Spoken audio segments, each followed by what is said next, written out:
Hey guys, Steven is here. In today's video I'm going to show you what makes these slides an amazing tool for video and photo production. Let's start.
So a little bit of context. We were filming a cinematic sequence inspired by the Vikings TV show, but for the sake of this video I decided to make it a little bit shorter.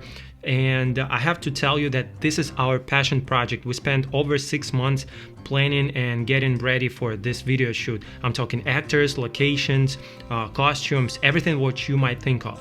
And when you have all these things that have to be taken care of, the first priority has to be reliability of your gear. And that's why we decided to use these PavoTubes for this shoot. I just turned it on. Yeah, it's on. So let me tell you how it worked. Let's take this shot for example. We decided to go here for a more friendly looking seer compared to the Viking show. And as you can see, she's doing her pagan stuff, trying to foresee the imminent danger that might occur to their town or tribe. Now let me pause here for a moment. You see this corner, it's super small, and this is why the PavoTube comes in super handy, because it weighs just around 1 kilogram. By the way, it's this one I was using in that shot, that PavoTube. So because it weighs just around 1 kilogram and it has this mount on its body, I could mount this tube just above our actress. And the light here was on about 30% output, and it was on for 1.5 hours. In order to sell this lighting even better, because there was no indoor lighting at all, I used another Nanlite lights with the effect mode, and I used candle fire preset. So now it looks like candles have more prominent flickers. These flickers spreading on the walls, it's spreading on the table, and just overall exposure has a little bit flicker to it. Take for example this scene. We have the Vikings berserkers bringing the chest filled with treasures to the earl. And obviously back then, if you wanted to have lights indoors, you would have to use fire, real fire. Unfortunately, if we lit up the fireplace, real fireplace with real fire, the whole room is going to be filled with thick smoke, which is not only hard to control, but it's also hard to breathe in there. And for the context sake, here is the look at the room with the most of the lights turned off. You see it's pitch black, so this is the room as it is. And from here we had to build up our lighting, so we start building up our scene light by light. As for the fill light, to make an impression of a candle flicker, I'm using Mixpanel 150, and to spread this flicker even more, to make it more visible and prominent, I hid the bigger PavoTube 30 Mark II right behind our main character. And it's also set up in a way so the temperature of the PavoTube matches the Mixpanel 150.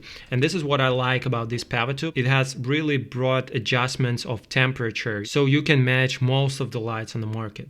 And now let me show you how it works in practice. Let's just do it on this PavoTube II X. And I will connect it to the app, and from this page I have all the access to different light settings. So let's say I want to change the brightness. I just move the slider just like so. Well, this is pretty average function, let's just say, because a lot of different lights have it as well.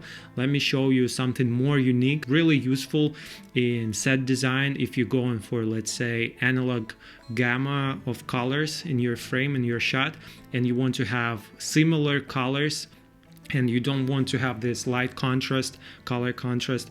Okay, so we just go here to camera settings right here, and I just pointed, let's say I want to have color similar or same as my wallpapers or as some props in the frame. Whatever you want to match your color, you just point the camera just like so, this one. And then all you have to do is just press done. And there you go. The light changed its color. And from here you can change its saturation, because right now the saturation is a bit off. It's 78%. Let's change it to 100, like that. And we have somewhat close color to that one in the background. Let's try one more time. Okay, let's do more orangey. So, because before I was pointing at SSD disk, but right now let's point it to something closer to the light. Okay, just like so, and we press done. Boom. And from here we just change the saturation to match the saturation of the light in the background. And just like so, we have two different lights having same color, and I did not touch a button here, and I just matched it to the light in the background. And you can do the same thing just to different, props in the frame. Let's say you want to match the color of your light to green plants in the frame, or to anything, hair color. You can do it just within this app. Just point the camera to whatever you want. And sometimes it's a bit off, sometimes you need to still adjust the hue or saturation just to nail the colors, but still it gives you the starting point from where you can build up your lighting better and better. And what's important, it's so much faster than just going to the light, clicking the buttons, going through different settings. Everything is done remotely. There are also so many different effects here that you can choose from within the app. Let's say we want to use pixel effects, so we go pixel effects. Right now we have hue loop, so it's just different colors. All the colors you have in the slides, they're just changing. And let's say you want to do driving effect, so this is like an impression that you driving in a car, and these are just street lights passing by. It's right now looks a little bit off, but it's not because there's something wrong with the light. It's just we need to adjust our settings here. So we can change interval range right here to different time length.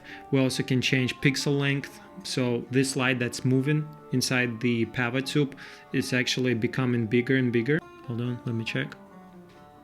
Yeah, so it becomes longer, and we can change the speed as well, so we can make an impression that the light is actually like we're driving faster, you see, just like that. All these different settings can be fixed just within the app. Like we can change the light color temperature, so it's more yellowy. Also, we can control this ambient light right here. We can change its brightness if we want. We can set it up to be brighter, or we can decrease the brightness if we need. We can also change its temperature. So it's really in-depth settings of everything you can possibly want from your lights. You can adjust and fine-tune every single setting and make your shot even better.